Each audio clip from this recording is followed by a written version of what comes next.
All right, well, good morning. Let's turn to 1 Peter chapter 2 and see what we can learn this morning. We've been looking at 1 Peter chapter 2, and really it's trying to learn what Peter wants us to know. Peter is a very practical book. It's really about how to be a Christian. He starts off talking about he addresses it to a wide scattered group all over Asia Minor. Not real clear whether they're Jews that became Christians or Gentiles who became Christians or some of each. But he addresses his letter to them. He tells them, I know things are tough for you. Not necessarily persecution to death, but persecution of some sort. And he wants them to understand, really throughout the first chapter, you've got so much to be grateful for, so much to be thankful for, so much that you're already getting as a Christian today. Now, obviously, they're dealing with lost jobs, lost family connections, friends that don't want to be friends with them anymore, that sort of thing. But Peter wants them to understand, despite those things, already so many wonderful things that you've got from God in the first chapter.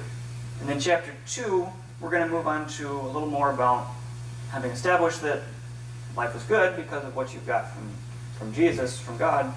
What do you do with it? I did want to take a minute to talk about who Peter is. I don't remember if we did that in the introduction. But if you remember the character of Peter out of the Gospels, of course we've got 12 disciples. Of those, there were 3 that Jesus was particularly close to: Peter, James, and John. And even though we're told he was close to James, we really don't know much about him. So out of all those 12 apostles, the 2 that we know the most about are Peter and John. And Peter, throughout all 4 of the Gospels, we know a lot about him. We know he was one of the very first, if not the very first, disciple that Jesus called. We know that he's very impulsive. He does a lot of speaking before he thinks. Jesus has to reprove him on several occasions where Peter just gets talking a little too fast, or just not understanding what's going on. There was that one time that Jesus was prophesying about how he's going to go to Jerusalem and be killed and everything, and Peter says, no, that's never going to happen. And Jesus says, get behind me, Satan. So there were a number of occasions where Jesus had to call him up. Peter's also a man of great faith.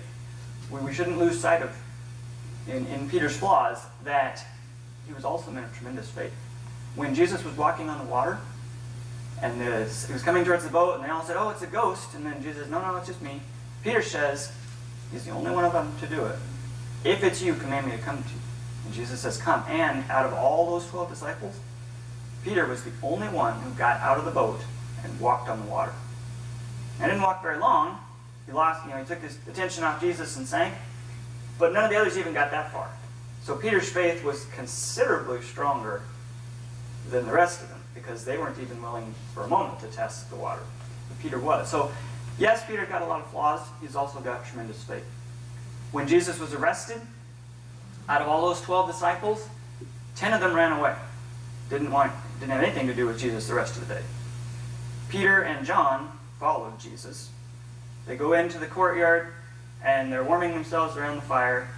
Peter really gets unlucky there in that a couple people hear him talking and say, you must be a Galilean, you must be one of Jesus' followers. Maybe John was smart enough not to say anything. But he gets challenged. And you know the story. He gets challenged 3 times, aren't you one of Jesus' disciples? And he says, no, not me. And denies Jesus. And you know the story about that. He feels so terrible about that. It goes out and he's weeping. And Jesus does forgive him. So Jesus knew the flaws that Peter had. Peter had a lot of flaws, and they're very public flaws. It's not that the other disciples didn't have flaws. It's just that his are much more noticeable because, he keeps running his mouth. So this is the man who is writing this letter. Now this letter is written some 20, maybe 30 years after the Gospels are written. So if we figure that Peter is roughly Jesus' age, so 30, 33, something like that, that means that Peter is now, this man who's writing this letter, is in his 50s or 60s. So Peter's had a long time to, I should also mention that when the church began, Peter had the leading role. He's the guy that stood up there on the day of Pentecost, preached that first sermon. He's the guy that did so many miracles, took that leading role among the early Christians, such that when the Sanhedrin needed to arrest somebody as to make a point about how they need to get control of this problem, Peter's the one that they arrest. And Jesus, God, sends his angel and brings him out of jail. So Peter had that very, very important role in the church. In fact, not only was he the first preacher and the first leader of that Jerusalem church, but when God decided that it was time to start bringing the Gentiles in, Peter was the one who did it. I know we think of Paul as the apostle to the Gentiles, which he was, but the first Gentile was converted by Peter. God gave him that vision with the unclean animals, and Peter said, no, I don't have anything to do with unclean animals. And God said, what I've cleansed, no longer consider unclean. And so Peter understood that now Gentiles could be a part of God's chosen people. And he's going to talk in here in chapter 2 about how you're now a chosen people. And he may be thinking about that experience and thinking about the Gentiles coming into the church. So this is the guy that's writing this letter. Peter, with his great faith, his great flaws, his mouth that just tends to run on without him thinking about it. Peter's the guy who is writing to us here. All right. So chapter 2. In chapter 1, like I said, we've established that we've got so much to rejoice over as Christians. Therefore, in chapter 2, he's going to tell us we've got a responsibility to live rightly. So, chapter 2 and verse 1, Peter says, therefore, putting aside all malice and all guile and hypocrisy and envy and all slander, like newborn babes, long for the pure milk of the word, that by it you may grow in respect to salvation, if you have tasted the kindness of the Lord. So, the first thing he wants us to do is, or wants us to understand, is what not to do. He wants us to put some things aside, and he gives us a list of particular things. We've got malice, we've got guile and hypocrisy,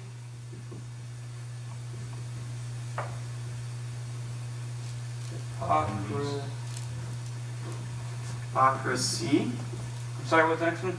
I was going to have you put a period there and just abbreviate. Oh, yeah. Yeah, Envy and slander. Envy and slander. So the first thing he wants us to understand is what not to do. And really what he's doing here, he already started this discussion back in verse 22 of chapter 1, where he says, since you have in obedience to the truth purified your souls for a sincere love of the brethren, fervently love one another from the heart. So he's told us we need to love each other, but he hasn't told us how. And he hasn't told us what we're to do. Here he's going to start off explaining that a little bit more. And he starts by telling us what not to do. Don't do these things. Malice, guile, hypocrisy, envy, slander. Those are words that we, I think, associate with evil, with wrongdoing, but we don't necessarily define them all that often. Malice means the same in the Greek that Peter was writing in as it does in our English words. It is a desire to cause harm to someone else. So if I am acting towards you in a malicious way, my intent, my focus on you is to hurt you. If I put glass under your tires so that you get a flat tire, there's no way I did that on accident. There's no way that was just sort of a oops. I did that on purpose to hurt you. That's malicious. That's malice. I'm acting in malice there. Guile is not so obvious. You know, malice, putting the glass under your tires, I obviously did that very obviously. Guile is the idea of subtle deceit. Guile isn't necessarily a bad thing. For instance, if you're buying a car and you look at the car and you think, well, I think that car is worth $15,000. but I'm going to offer $12,000. I'm willing to go up to 15, but I'm going to offer 12. That's an example of guile. But we understand how that game works. The other guy's going to say, well, I can't take less than 18. And you're going to negotiate, and eventually you arrive somewhere around, probably around 15, where both of you wanted to be in the first place. But that's an example of guile. And because we both understand that this is a negotiable price, and I as the buyer am going to offer low, and you as the seller are going to offer high, and we're going to do this negotiation thing, nobody's trying to deceive in that case. But it is a subtle way of putting it where you offer 12, but you really expect that you'll pay around 15. You are, in a way, acting a little bit deceitfully. But there's no evil in your intention. But when it is, here he's not talking about that sort of thing, when it is applied with the intention of deceiving, but without being quite so obvious as glass under your tire, that's an example of guile towards Christians. It's deceitfulness, it's cunning, duplicity, where you say one thing but you really mean another. The sort of thing where, wow, it's so wonderful to see you, brother so-and-so, and yet here I am secretly trying to work against you in some way. Hypocrisy is a Greek word. Actually, we take it from the Greek and then we turn it into English in that word there. It's the idea of play acting. That's the word they used for actors. You get up on the stage and you pretend to be someone that you are not. So if I was in a play and I was portraying some malicious person, you in the theater watching would see that. That was all that you would see of my character. And if you know me, you would know that I'm really not that person. I'm a hypocrite. I'm acting in a way that I'm not. That's all fine and good when you're on a theater stage and everybody knows that you're just an actor. But for Christians, you're not supposed to act one way but really be another way. That goes right along with that idea of guile. Envy. Envy is a little bit different from jealousy. Jealousy says, man, you've got something really cool and I wish I had that too. Envy is a little bit different in that envy looks at what you have and says, A, I wish I could have one like that, and B, I'm not happy until I can have that too. So it's a displeasure. Because you're doing well, I'm envious that you've got whatever it is that you've got, and I can't be happy anymore until I have that too. So envy is actually something that affects yourself more than it affects the people around you. But an envious person tends to end up being bitter and unhappy, which aren't people that are much fun to be around. So it does eventually affect everybody else. Slander is translated in other places in the Bible as evil speaking or as backbiting. Backbiting, of course, is that it just has that picture of what's going on, where somebody's got their back to you and you're biting them from behind. Slander is that idea of, I am saying something about somebody. We'll use Brad in this example because he's not here very often. Brad's not here, and I say something bad about Brad. And that Brad, he just, he doesn't believe the right thing about whatever. And I say bad things about Brad. Now, I know that they're not true. But I say them anyway, and of course my reason for saying that sort of thing is to lower your opinion of Brad. That's slander. If I know it's not true. Now, if I think it's true, that might be gossip and might not be unnecessary to say, but it wouldn't be slander if I think it is true. And if it is true, if Brad has a bad opinion of something and I say Brad has a bad opinion about something that's true, that's not slander. It might be unwise to say it, but it's not slander. If I know it is false and I say it behind his back where he can't defend himself, that's slander. All of these things that Peter has listed here, malice, guile, hypocrisy, envy, slander, are things that are particularly bad in communities. You have a group of people, and those people are engaging in malice toward each other, trying to tear each other down intentionally. If they're being deceitful in the way that they're talking to each other, if there are some people in the group who are acting like they want to be part of the group, but they really don't, or they're acting according to the standards of the group, like Christians. They're acting like Christians, but they really don't believe it. If they're envious of each other, and obviously, especially if they're slandering each other. This is terrible for any sort of community that's trying to be united. It's just going to rip it apart. So Peter starts off by telling these Christians, don't be this way. Whatever you do, don't be this way. Remember, this Christian community, Peter started off by saying, you guys are aliens and strangers. You are not a part anymore of the world that is around you. Whether you're Gentile or Jew, you have voluntarily given up those communities. Everything that was your social connection before. You've become a Christian, which is great. Peter listed in chapter 1 all the great things about that. But you did have to give all that up. And one of the purposes of the church is to replace that. This is your community now. And if you're acting this way, that's not a community that anybody's going to want to stay a part of.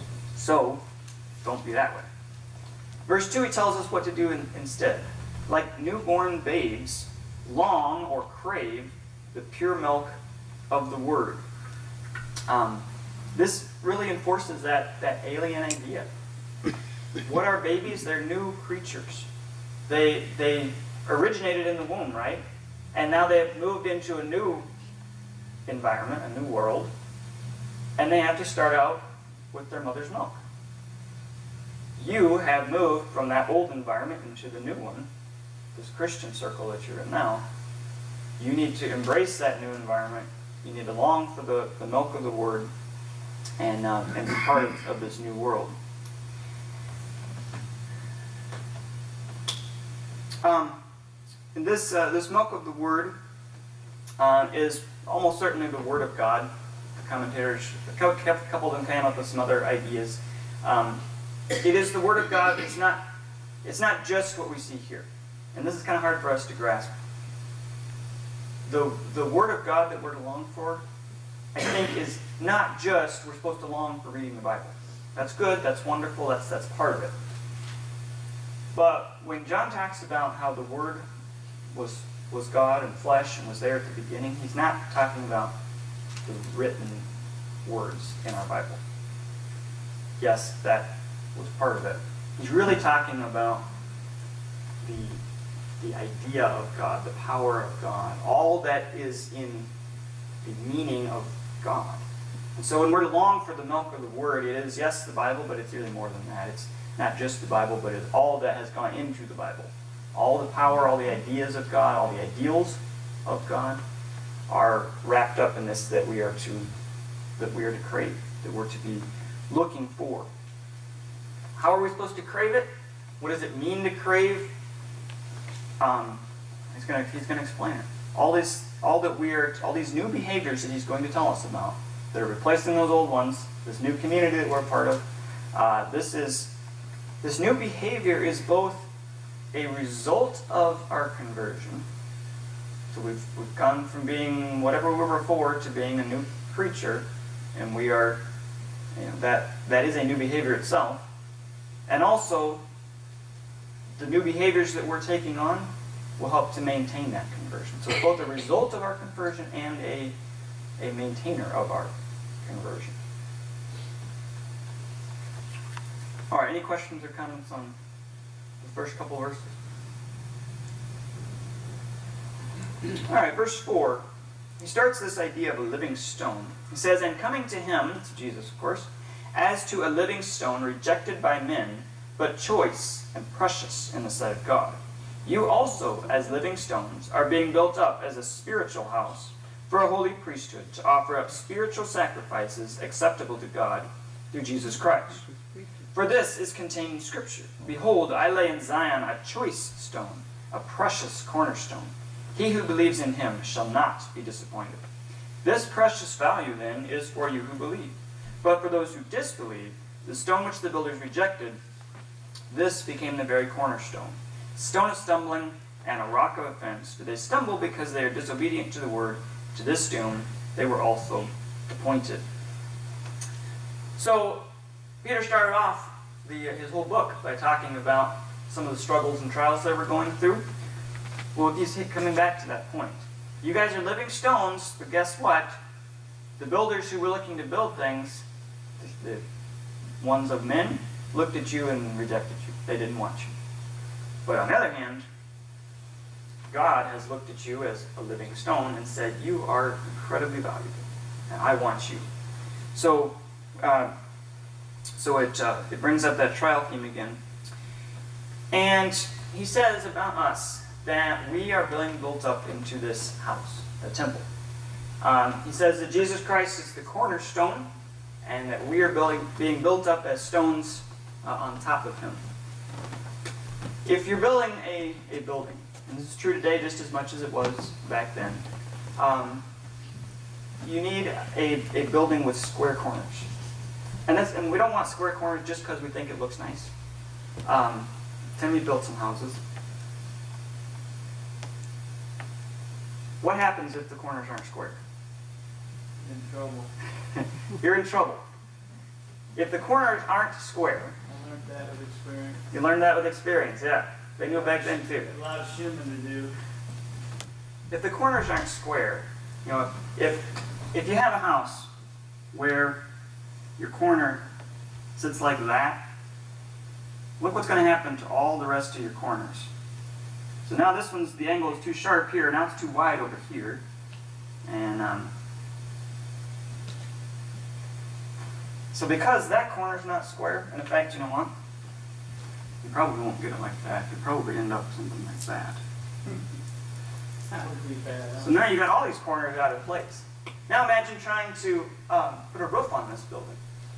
Because your corners are out of place. Now you've got to have got extra shingles on this end and not as many on this end. And they're not, all the shingles are cut square.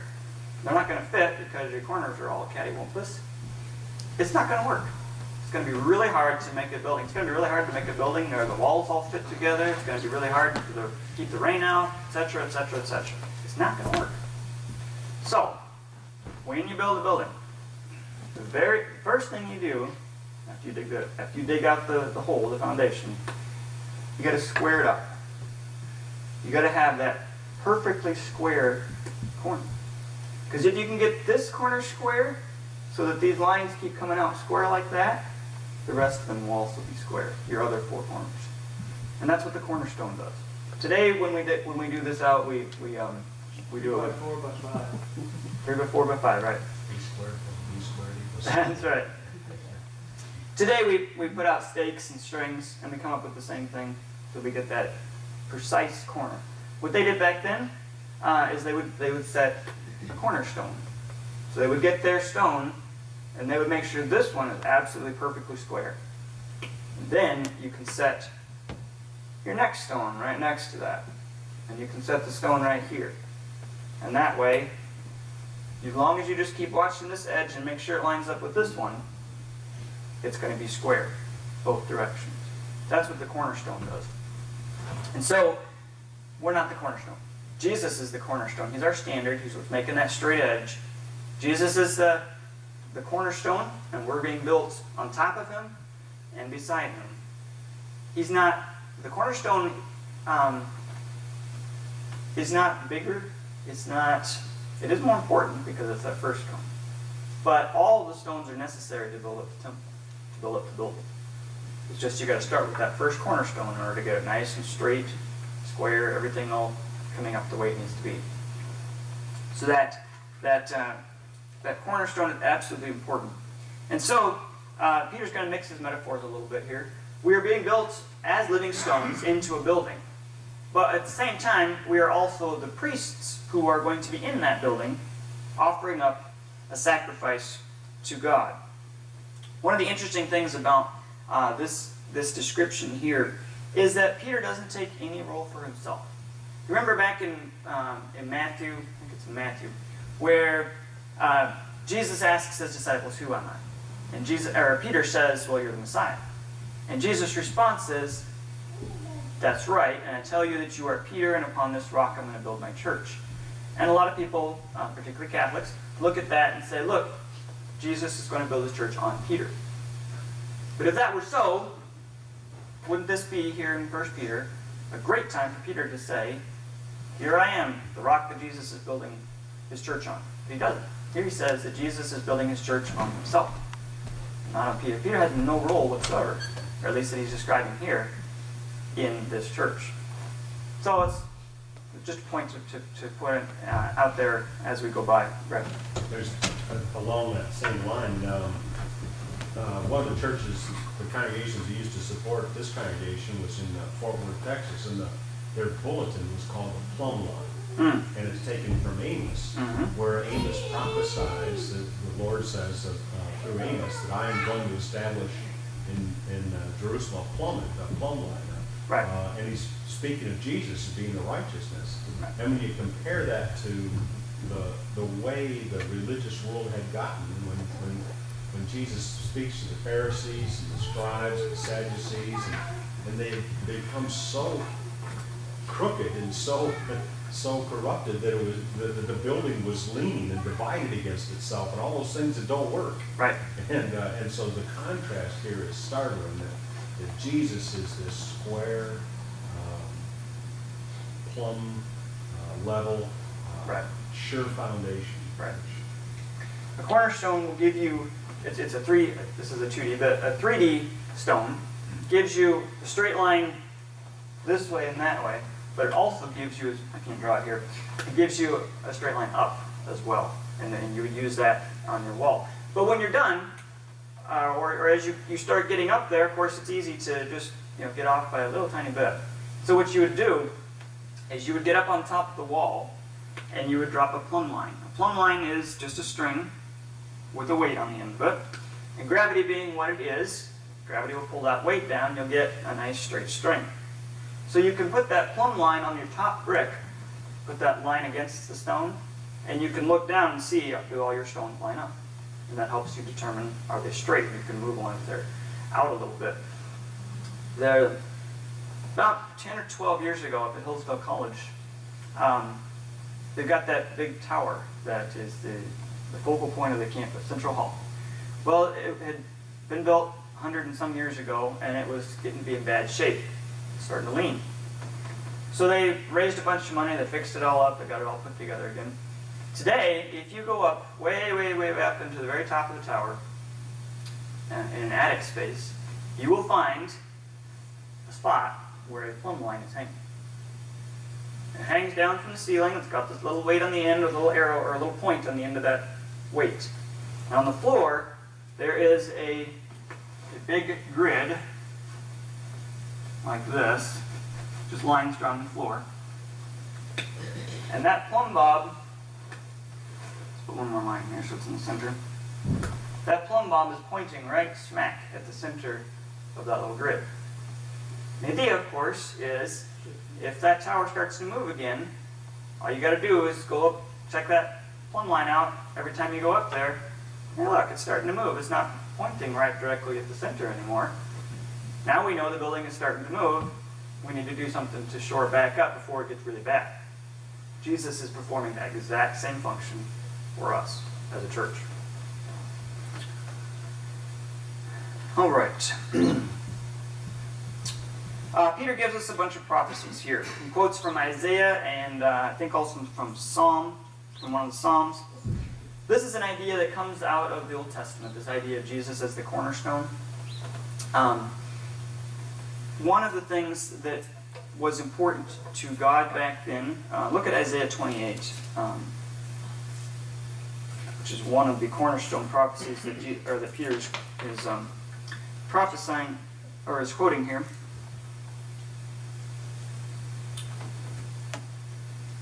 Okay. So, in chapter 28 and verse 16, therefore, thus says the Lord God, behold, I am laying in Zion a stone, a tested stone, a costly cornerstone for the foundation, firmly placed. He who believes in it will not be disturbed, and I will make justice the measuring line, and righteousness the level. So, in that chapter, in chapter 28, Isaiah has been complaining about all the injustice and corruption and wrongdoing within Judah. All these people, these princes and rulers and judges and whatnot, that are supposed to be doing justice aren't. And God is saying in verse 16 about this cornerstone, I'm going to take care of that. I'm going to lay a cornerstone, we're going to get the walls all straight and proper, and they're going to be set up to where they're supposed to be. Here in Peter says, you know that cornerstone that we talked about back then, how God was going to make things better? Jesus is that cornerstone. And you're being built up along with that. Okay. So verse 9. But you are a chosen race, a royal priesthood, a holy nation, a people for God's own possession. This is all in contrast to verse 8 that we skipped over. But in verse 8, one of the things he points out is that people are going to make a choice about this stone. Some people are going to use it as a cornerstone of their building, of this church. Some people are going to stumble over it. People have to make a choice. You can't ignore it.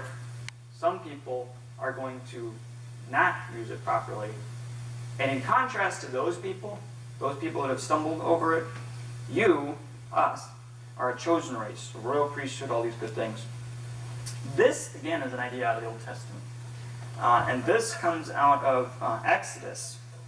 Let's look at that real quick. Exodus chapter 19.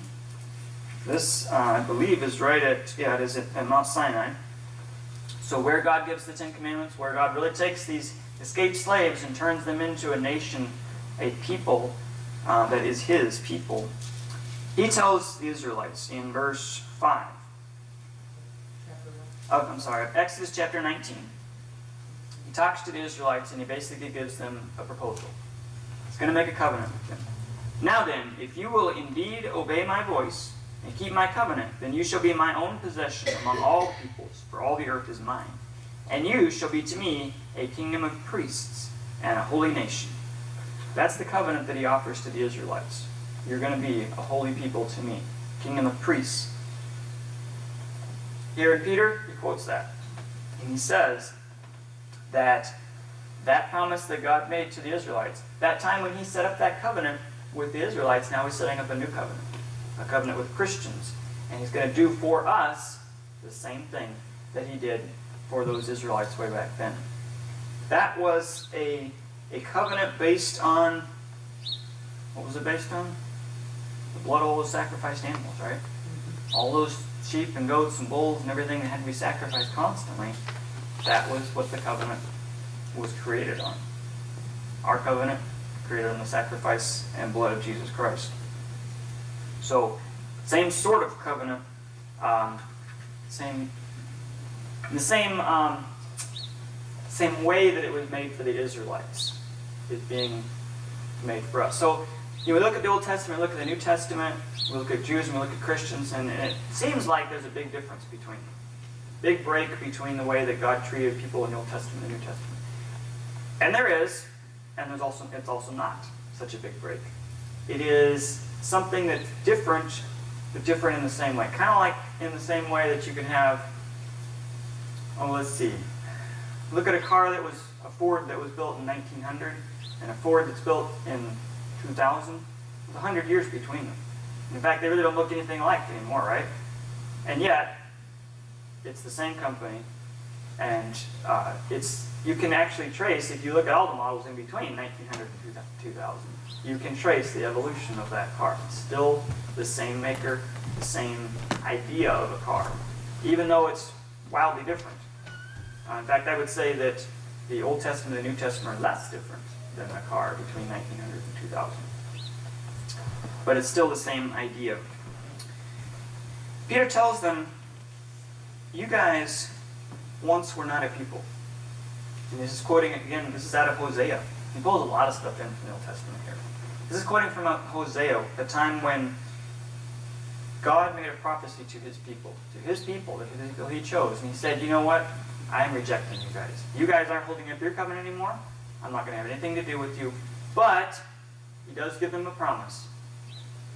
Having rejected you, I will, at a later date, and here he's talking about the return from Babylon, after their punishment, after their exile, I will take you back.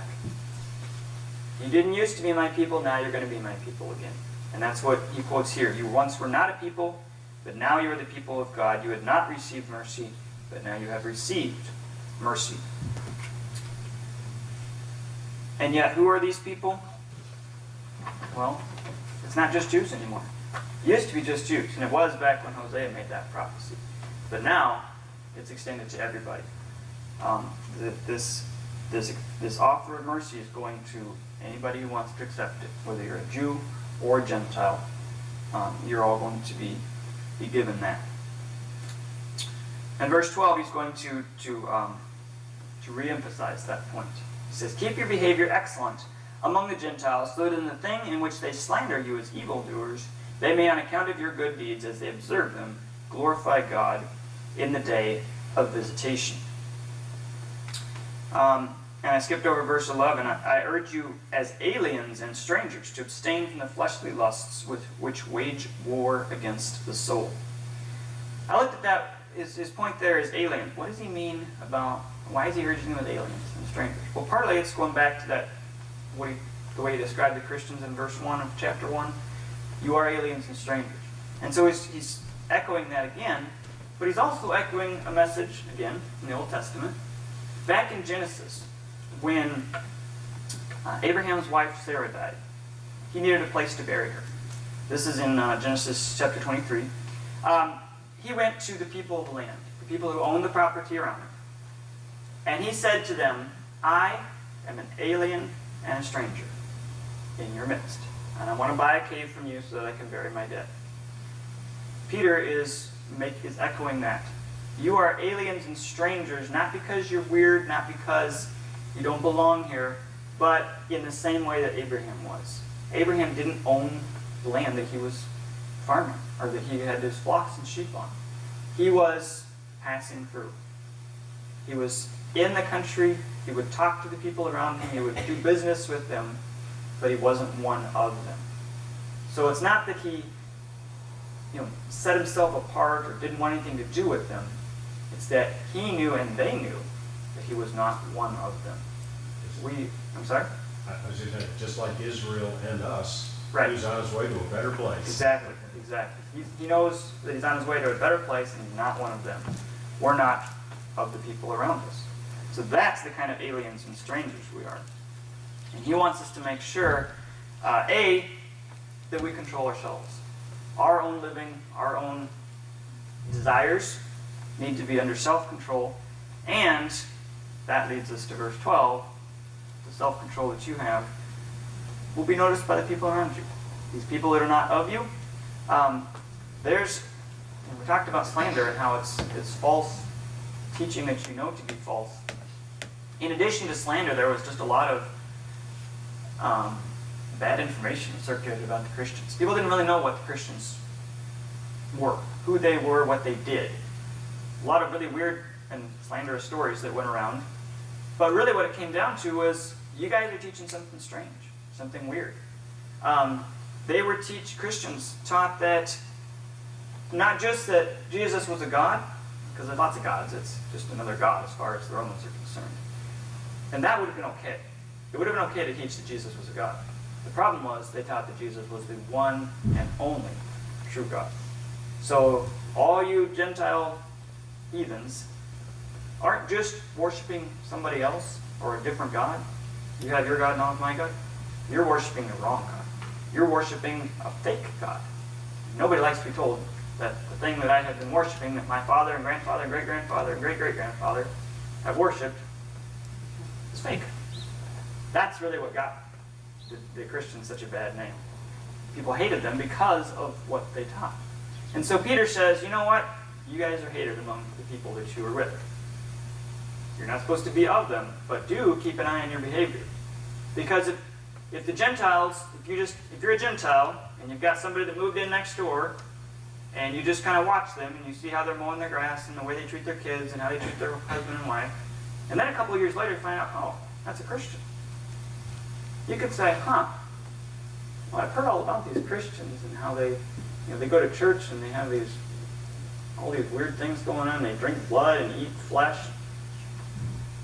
But my neighbors seem like awfully decent people. Maybe those stories I've heard are not true. Maybe there's more to this story than I've been hearing. And so that good behavior is going to make an impact on the people around you. Just as much today. Maybe they don't believe we drink blood anymore. But Christians sometimes have a bad reputation. Unfortunately, there are Christians who give us a bad name. And people outside the church observe that. But if they meet us and they see we're not like that, that's going to change their impression of us and their impression of Christians. Go ahead. I won't be here when you get to the passage, but later on, Peter will talk about wives. You need to live, if you are married to an unbeliever, you need to live so well that you can win him without a word. You don't have to nag him. You just show by your chaste behavior. And really, he's shown that same principle here. Now, I call it the Peter principle. Yes. You need to live so well among the Gentiles that without a word, they see, by your good life, they see Christ working in your life. And when he says that they may glorify God in the day of visitation, the only way they're going to glorify God is if they bear much fruit. So it's really, ultimately, that's how we're going to lead to their salvation, is by teaching them, by living a good life ourselves. Right. I think it was St. Francis of Assisi who said, or who's famous for saying something along the lines of that you should convert people by any means necessary, or by any way possible, and when necessary, you use words. He was a man who lived out that example of Peter, that his deeds, and he was famous for all of his, all the deeds that he did for people around him. He didn't go out and preach a lot with spoken words. It was the way that he lived, and that's exactly what Peter's calling us for. You don't have to be out on the street corner in order to convert people to Christ. But you do, or in addition to that, or sometimes for some of us, in place of that, the way you live your life.